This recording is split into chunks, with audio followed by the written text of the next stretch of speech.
It's a sad day, everybody. Spooky season is officially behind us, at least as far as the calendar goes, because some of you guys, like me, spooky season never stops. But yes, October 2024 is now in the rear view mirror, and so it is time to talk about all of the new release films that I saw during that calendar month, of which I have 14 new releases. A handful of these I saw at film festivals, Fantastic Fest. Well, one of them is actually from way earlier this year at the Overlook Film Festival, and a number of these are ones that you guys can check out wide in theaters right now. So, with this being said, as always, let me know your rankings down below, which films that you checked out. There's a number of other new releases that I did not get a chance to see, plenty of streaming service movies, as always, that I didn't bother with. Now, very quickly, before we get into the ranking, as you can notice, I am wearing my name, and I'm also wearing my face. So if you guys did not see a couple of videos ago, earlier this month, I have relaunched my merch store. So we have a bunch of new designs. I have some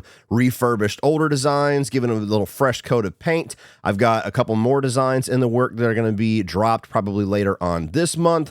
Please check out the store. The link is going to be in the video description below. Get yourself some Cody Leach merch. I think you guys will enjoy it. We got t-shirts, hoodies, tank tops, as well as trucker hats. So please check all that out. It does contribute financially to this channel, but if you do buy something, tag me eventually on social media or send me a picture or something, because I do want to display everybody wearing this merch as it starts to come in. But yes, some brand new designs. Check it out. Let me know what you guys think. Also wanted to say I hope everybody had a great Halloween. I hope those of you that wore costumes, went out to parties or did some trick-or-treating, had some great costumes and had a lot of fun. I went out with my youngest daughter. My older two were off doing their own thing. They're at that age now. So she dressed as Western Barbie and I dressed as Leatherface, which is a costume that I've been putting together for a couple of months now. So two very different sides of Texas culture, we'll just say. But it was a fun night, and then 31 on 31 turned out great as well, so thank you to everybody that checked that out. If you missed 31 on 31, I'll put a link up here for the playlist. You can check out all the episodes all the way from 2018, but at the end of the playlist is the most recent additions by me and the other members of Autop Stream, so check it out. And with that being said, let's kick this thing off with number 14, my least favorite film that I saw during the month of October, and it ended up being the biggest video of October for me, which I absolutely did not expect. And that is Joker Folie à Deux, Joker 2 for some of us. And I was cautiously optimistic about this movie. I was a big fan of the first one. I thought it was really interesting. It was no surprise to me why it got a lot of awards and got a lot of accolade. But the second film, whenever they said they were going to be doing a musical, I'm not really a big musical guy, so it gave me a little bit of pause. I didn't know if that was going to be something that I was really not going to like and it was going to turn me off from the movie, or if they were going to do something interesting and creative with it. So I walked into this thing, and this movie just, it bored the living piss out of me, because it genuinely felt like they just had nothing to say. They had nothing to do. There was no point here. It didn't feel like anybody that made this movie actually wanted to make this movie. They just made it because the first one made over $1 billion and won some Oscars. And there's even been like some discussions coming out of it, like even Quentin Tarantino here recently about like, I love this movie because it's a fuck you to the fans, and it's a fuck you to the film industry, and it's a fuck you to Warner Brothers, and it's a fuck you to comic book geeks. Maybe. I'm puzzled at why Todd Phillips as a filmmaker would make the highest grossing R-rated film of all time and get Joaquin Phoenix his first Best Actor award, and then turn around and say fuck you to everybody that made that happen. It puzzles me, but whatever. Let's say for argument's sake that he actually did that. That was his point of this movie, is to give a big middle finger to everybody. Why should I celebrate that? Don't get me wrong. I appreciate a punk rock attitude every once in a while. There's a reason why I love horror, because it's always kind of been bucking the system here and there. But specifically with this movie, if we're going to operate under Quentin Tarantino's interpretation, and he's not the first person that I've seen say that, why am I, as the audience, supposed to be happy that this guy spent $200 million to tell me to go fuck myself? I don't get it. Some of you guys did. You know, my buddy Brian, my buddy Rudy, apparently they loved it. If you were in the same camp as these reviewers, then let me tell you why you are wrong. They think that a lot of us are crazy, and, you know, I envy them. I wish I would have had that experience. But aside from Joaquin Phoenix yet again doing a really good performance, aside from Todd Phillips being a really good director yet again and having some great shots, and the way that they choreographed the dance sequences and visualize a lot of that was really well done, Outside of that, story-wise, this movie just takes a giant shit on the first movie, in my opinion. It does nothing to add any value to that first movie. In fact, it takes away some value from that first movie for me. And Lady Gaga as Harley Quinn, or what did they call her, Lee, in the movie? I don't think it's her fault, but I don't think she was that impressive either. She's a good actress. You've seen her in things like A Star Is Born, where she's great. I just don't think she had good material to work with. So her version of Harley Quinn, or Lee, didn't impress me whatsoever. So I just didn't get it. I really did not get this movie. It seems the vast majority of us out there don't get it. Some of you do. That's awesome. I wish I could be on that side of it. But yeah, for a movie to tell me to go fuck myself, well, it seems like the world collectively is telling you to go fuck yourself with this one. Coming in at 13 is a Netflix film called Time Cuts. Now, I got to be honest, very rarely do I watch a Netflix film anymore. I used to apply for a lot of their screeners. I used to cover a lot of their stuff, and the quality control over there it's basically non-existent. So unless it's something like Knives Out or a big premiere or something that gets a lot of buzz like Rebel Ridge, I don't even bother with it anymore. But last night, after I got done with 31 on 31 and the premiere and trick-or-treating, it was a very busy day. I just wanted to kick back and watch something that was hopefully going to be fun. So I came across this one, pressed play on it, and let me describe this movie in the way that I experienced it. It is totally killer from last year, the time travel slasher, with everything that you enjoyed about Totally Killer removed. Apparently this movie was made first, or was greenlit or shot first. I heard that from, I think it was Austin Burke that said something like that. Maybe Sean said it too. But this is a film that, I guess if you like time travel movies, give it a shot, because I've heard a couple of people say that they liked Time Cut more than they liked Totally Killer. Totally Killer for me was fun. It was very tongue-in-cheek. It had a great sense of humor. They did not shy away from slasher elements. It was bloody. It was gory. There was a lot of language in it. I had a lot of fun with that movie. Time Cut was devoid of fun for me. It's melodramatic. They dive into high school politics stuff. They try to capture the early 2000s in the most superficial way that doesn't even really land, with some of the styles that I don't remember being accurate for that time. They fill the whole thing with chick songs from 2003, which obviously I wasn't listening to those. So even the soundtrack side of it didn't really pull me in for nostalgia. And it leads to one of the more predictable and unsatisfying reveals and finales that I've seen in a very long time. I actually messaged the guys in Autop Stream, because we were still talking about 31 on 31 and each other's videos and things like that. And I had messaged him and I said, look, I'm watching Time Cut. It's pretty lame so far. And if the killer is who I think it is and the motivation is what I think it is, then I'm really not going to be very easy on this film, because that is just lame and absolutely predictable. And lo and behold, exactly what I knew was going to happen happened. So by the end of it, it's a movie that not only feels derivative of a significantly better film, but they're afraid to be a slasher. It is a soft PG-13 with no blood, no great kills, none of that for slasher fans to enjoy. And even the time travel comedy side of things, or sci-fi side of things, they're even afraid to really do anything with that. There's no time travel humor about a modern day teenager showing up in 2003 and having any kind of a culture clash there. So just an absolutely lame nothing burger of a movie that reminds me why I very rarely bother with Netflix films. Coming in at number 12 is going to be Venom: The Last Dance. Now, I have not been a massive fan of any of these movies. In fact, I have really been hard on most of them. The first Venom film I thought was pretty good. I enjoyed it in theaters with my kids, but I have not watched it since, so it never really had any staying power with me. I did not enjoy Let There Be Carnage at all, and then you had Morbius, and then even more so with Madam Web, that were just atrocious. So this entire universe is just kind of a joke to me. So I walked into Venom 3 hoping to at least have some dumb fun, hoping that, the trailer looked zany. He's riding a horse, he's riding a plane, and all this other stuff. They're dancing and going to Vegas. So I didn't expect a good movie, but I expected hopefully a fun, stupid movie. And I didn't really even get that. I think that this is arguably the worst of the Venom films, right there with Let There Be Carnage for me, but it doesn't really matter. These movies just feel like the most pointless, soulless, passionless, cynical, big budget blockbusters that I've seen in any recent years, decades even. What Sony has been doing with this Spider-Verse without Spider-Man stuff is just, it's appalling to me. It's like, you got these great characters, you have this great property, you can do so much here. The concept of building out a universe with Spider-Man villains to not only craft a very unique cinematic universe compared to what Marvel and DC have been trying to do, but also have a really interesting living, breathing home for if and when Spider-Man fully comes back to Sony, for you to just be able to insert him in, and all of a sudden we've got this already moving universe. Like, that's a genius idea, and they saying they shit the bed is like a compliment compared to what they have actually done.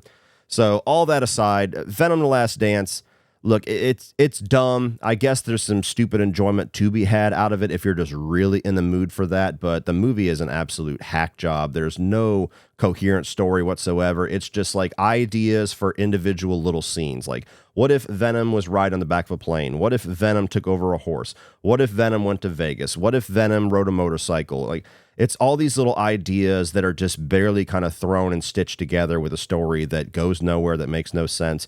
And they bookend it with this tease of this big, massive villain that never even shows up in the fucking movie. The thing opens up with a cold open of this villain, like, telling us about his impending arrival. Like, get ready, bitches, because I'm about to wreck shit.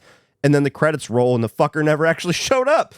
So it's just absolutely baffling to me. I could see some people that just love the stupidity of the Venom movies enjoying this, and there's nothing wrong with that. Sometimes dumb fun is great medicine. But for me, this didn't do anything for me. It was a waste of, 90 minutes, 2 hours, however fucking long this thing was.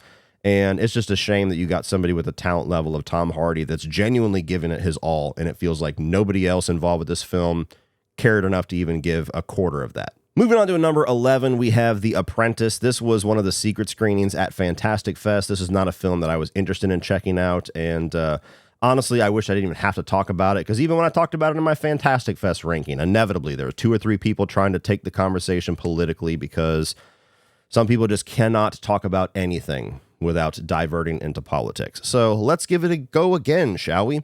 The Apprentice is basically the villain origin story for Donald Trump, told through the eyes of Hollywood. So you have him back in like his 20s, where he meets this lawyer. I think his name was Rincon in New York. And the movie is not only a play on the title of his show that was famous, The Apprentice, but it's kind of a double entendre where it's talking about he was the apprentice to essentially the devil, who is this Rincon character. And there's a lot of this movie that is verifiable, that is true. It's out there. It's been well known for a while.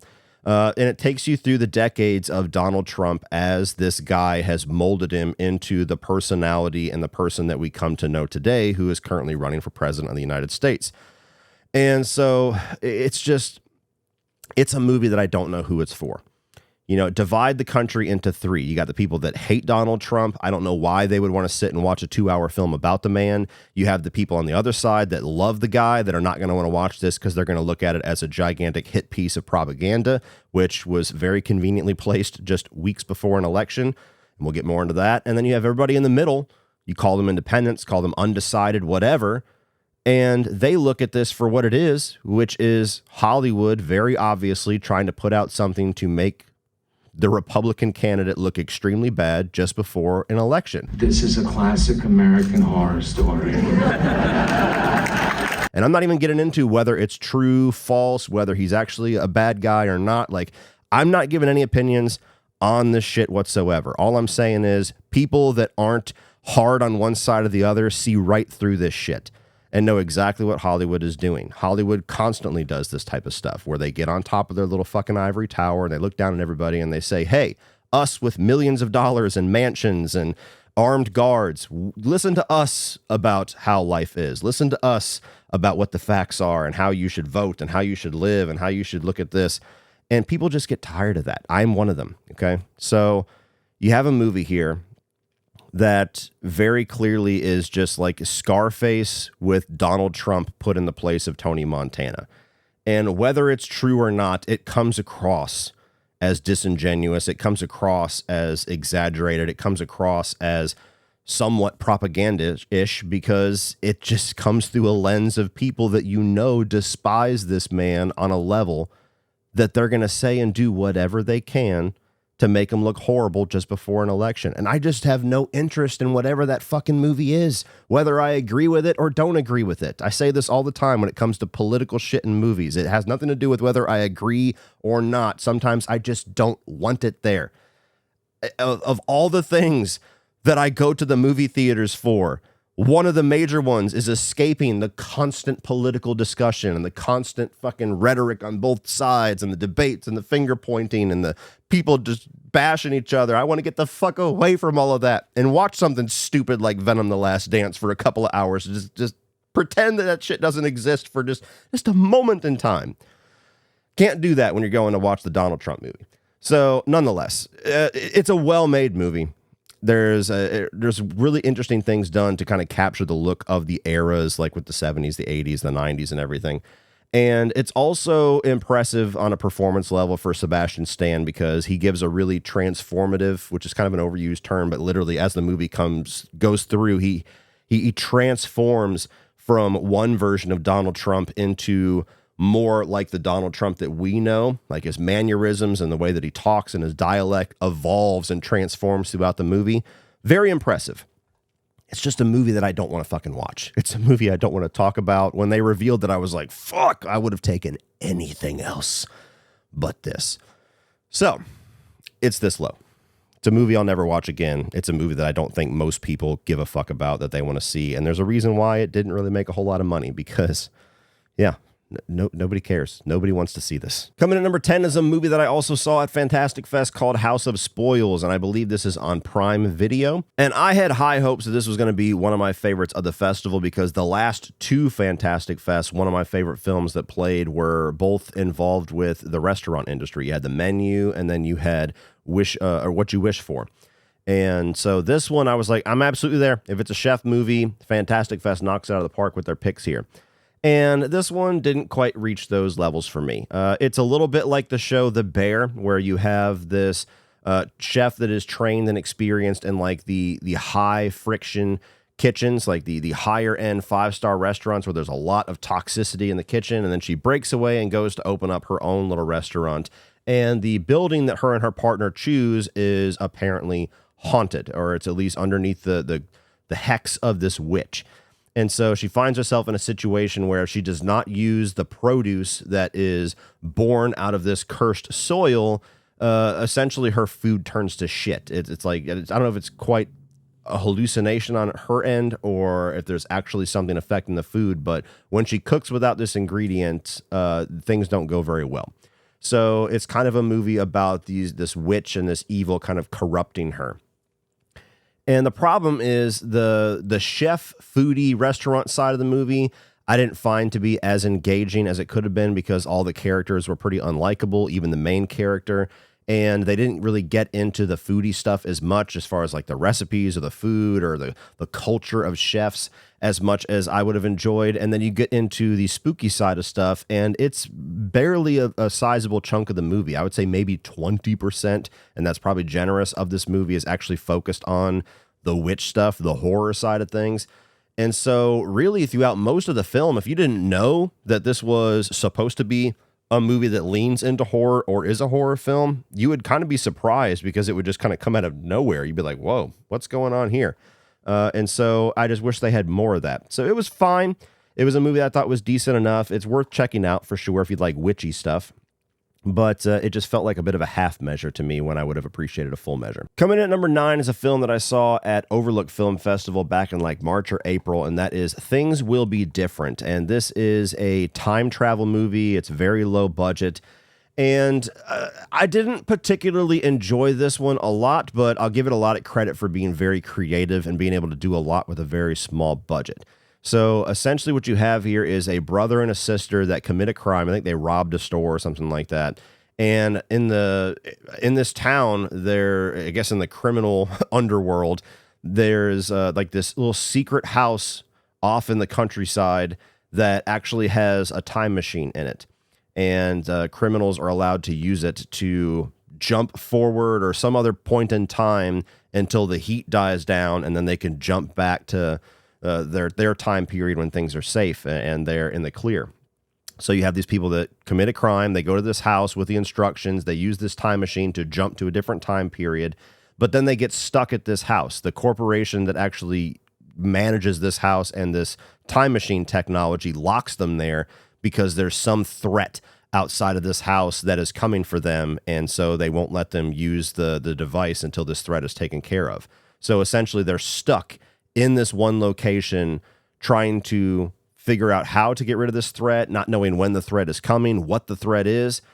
And so it's a really intriguing premise. I love time travel movies, and I love when they do something different with it. So I appreciated that about it. And the fact that it's really low budget, the way that they're able to visualize the time travel machines with the clocks and everything was pretty cool and creative.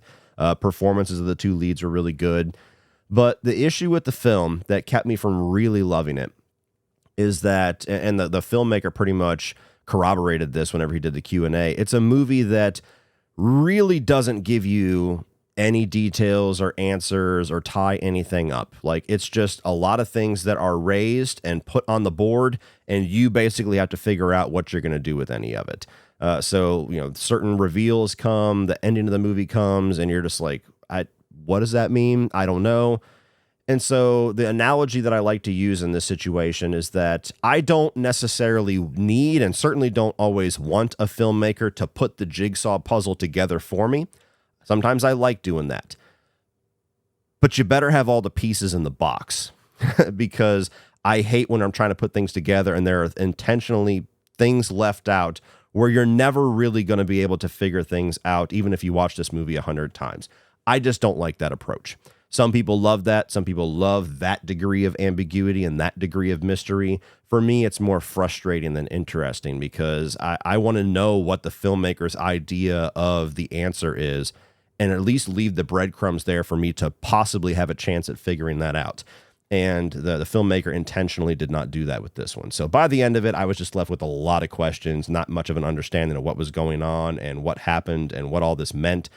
And so that was kind of the note that I left out on. Very creative, but frustrating. Coming at number 8 is Smile 2. And this was a little bit of a disappointment for me because I really enjoyed the first Smile. It was a nice surprise. And I saw so many people talking up this movie as like the best horror film of the year, scariest horror film of the year.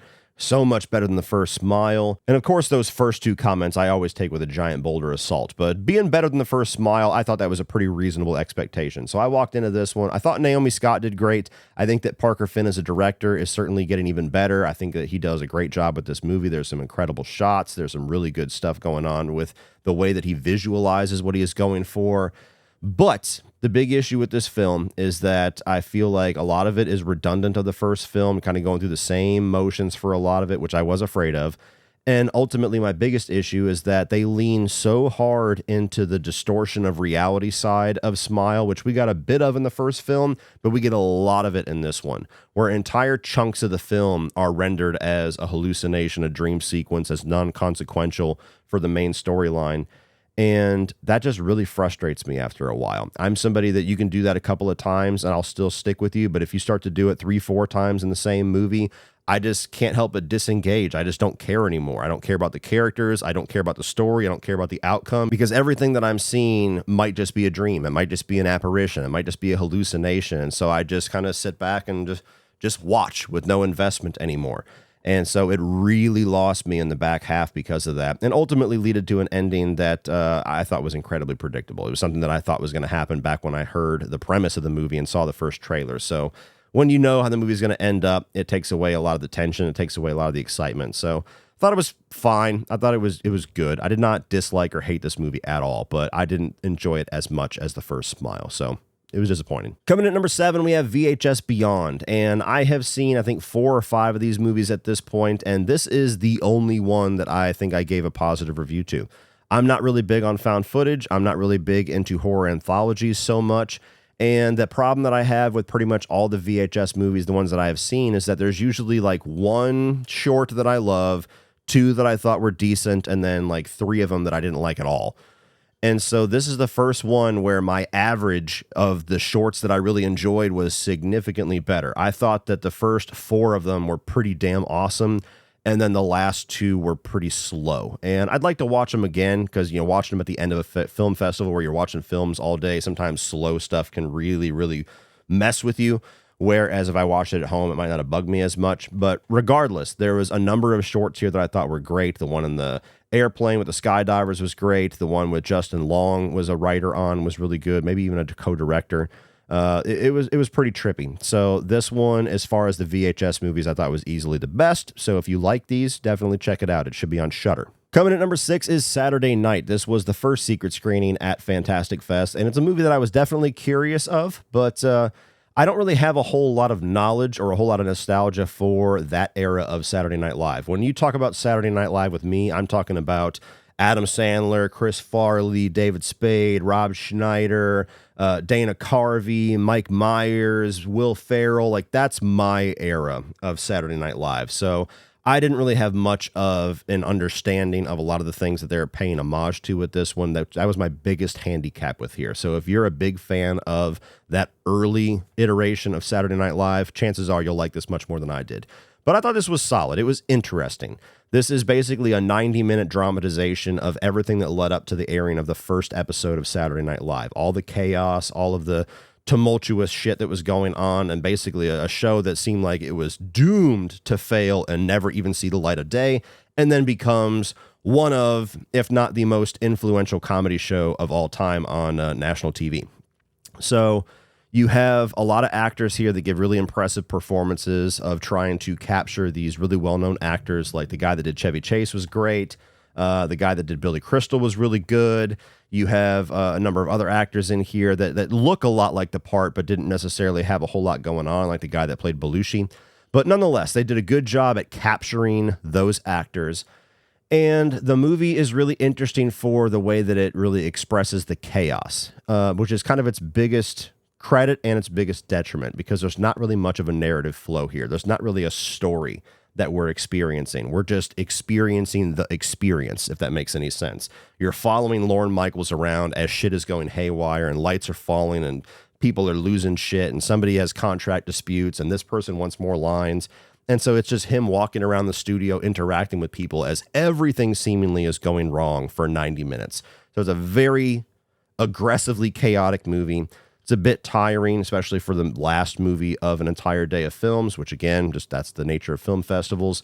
So I dug it. I liked it. I would recommend it to people that love Saturday Night Live. But for me, the biggest issue there was I really wanted more of a story direction, and it's more just about experience and the chaos. Coming at number 5 is going to be Mr. Crocket. This is the one that I saw the world premiere of at Fantastic Fest. It's currently on Hulu for Huluween, I think is what they call it.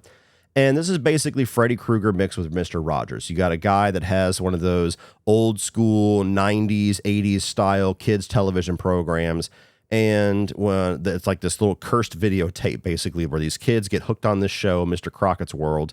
And if Mr. Crocket senses or sees the parent being a quote unquote bad parent, you know, being abusive, yelling at the kid, making him eat his vegetables, saying some offhanded shit, he comes out of the TV, brutally kills the parent, and takes the kid to his world. So very Freddy Krueger, Nightmare on Elm Street-esque. And what I liked about this the most is the concept and the character of Mr. Crocket. I thought it was really interesting. Obviously, I'm a big Nightmare on Elm Street guy, so I appreciated kind of diving into that and giving a very different spin on that. I thought that it was a very fun mix of goofy nostalgia and, you know, self-aware horribleness about like some of the theme songs and how bad some of those shows look to parents when the kids just love it. And also having the demented side of things where there's really good gore, great practical effects. The puppet work is really interesting. Like you get like the kids version of it. And then when you actually go into the world, it's like all the puppets turn monstrous and demonic. So all of that was really fun. It's a movie that definitely needs some better script work though, because the narrative that ties all of these sequences together, a lot of it relies on contrivance. You have characters that are able to get information just because the movie needs them to. And so it's not the most satisfying movie if you're really big on script writing. But I thought that there was enough potential here that was realized that was fun that I would want to see a Mr. Crocket Returns. So I think hopefully if they get a second film and get a little bit better story, a little bit better script. So I dug this one. If you like the concept, the idea of a Freddy Krueger version of Mr. Rogers, check it out. Coming at number 4 is going to be Salem's Lot. And this is one that I actually ended up being on an island with. A lot of people really did not like this movie for somewhat of an understandable reason. I love vampire flicks, guys. A lot of you guys know that, but some of you are still surprised whenever I say that Abigail's my favorite movie of the year. I love vampire shit. So Salem's Lot is a very old school type of vampire film. It's an old school spook fest. And I've never really been a big fan of the Tobe Hooper miniseries. I've watched it once. It was extremely long. It was extremely slow and dated. I just didn't get into it. So I've been looking forward to a new modern version of this story, and I think that I really enjoyed most of what they went for here. I liked what they were doing with some of the characters. I thought a lot of the scares were great. I thought that a lot of the old school classic approach to vampires was really fun. The biggest issue with the film is that you can tell there was a longer version of this. Whether it was shot or not, I'm not sure.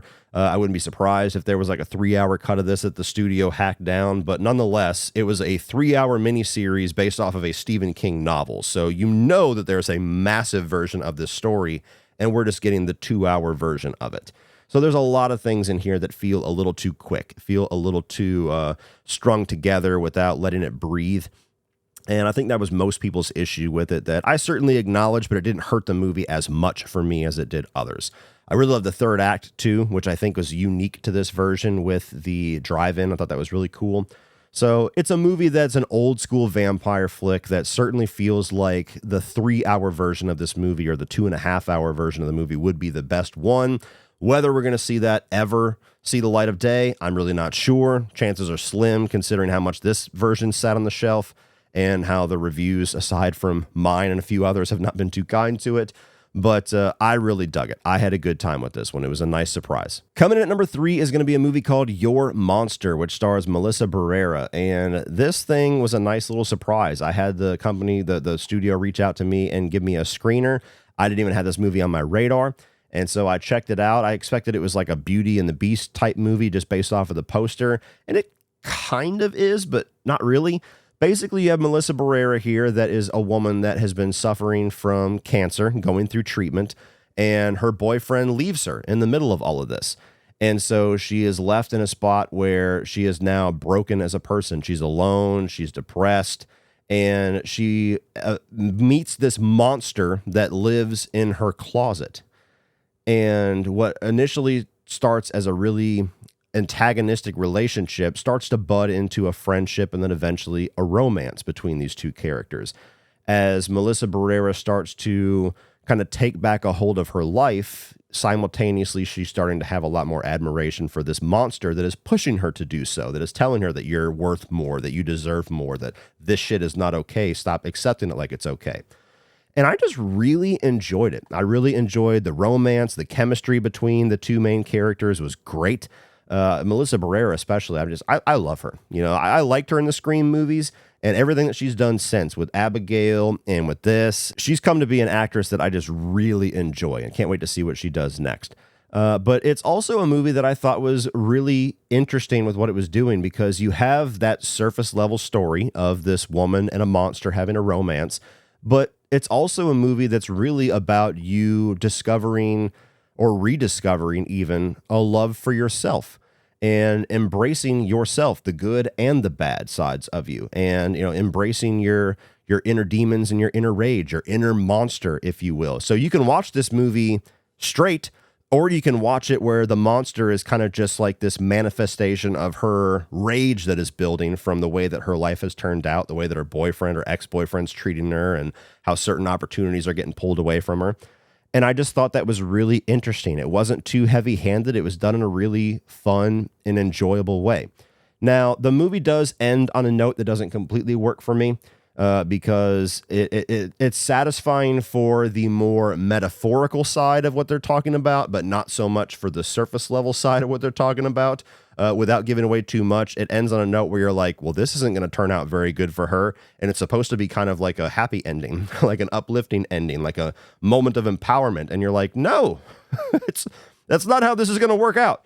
So didn't completely stick the landing for me, but it was a nice surprise. I enjoyed it. If you want something that has a little bit more of a sweet romantic edge for what was spooky season, and now we're in the spooky season overtime, check it out. I dug it. Coming in at number 2 is Art the Clown Baby with Terrifier 3. This was my most anticipated film of October. It was my most anticipated film of the Fantastic Fest Festival that I saw the world premiere at, and I absolutely loved it. I had a really good time with it. I have seen it twice since, and I just think these movies keep going on a great track record. I still prefer 2 for certain reasons, but I think that 2 and 3 are basically neck and neck if I was to grade them.